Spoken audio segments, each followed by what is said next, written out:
हगवणे कुटुंब काय म्हणते बघा. आमच्याकडे 90 लाखांची गाडी आहे. 1 कोटीच्या आसपास आमच्याकडे गाड्या आहेत. आम्ही का 40 लाखांची गाडी त्यांच्याकडे मागू? आम्ही का 51 तोळे त्यांच्याकडे मागू? आम्ही का चांदीचे भांडी घेऊ? जर आमच्याकडे सगळं आहे तर त्यांनी त्यांच्या मुलीला भेटवस्तू म्हणून हे सगळं दिलं. आम्हाला जर त्यांच्याकडून काही घ्यायचं असतं तर आम्ही वैष्णवीच्या नावावर जी प्रॉपर्टी होती ती त्यांना विकू का दिली असती? वैष्णवीचे सासरचे लोक इतक्या खालच्या दर्जाचे माणसं असतील असं वाटलं नव्हतं. नवऱ्यांनी कानाखाली मारणं म्हणजे तिचा छळ नसतो नको.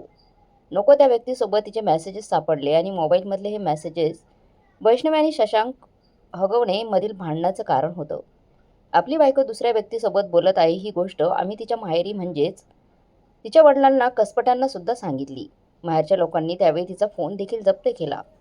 कुठलाही सभ्य नवरा जो असेल त्याला त्याच्या बायकोचे असे तिसऱ्या व्यक्तीसोबतचे मेसेज सापडले तर कुठला नवरा शांत बसेल?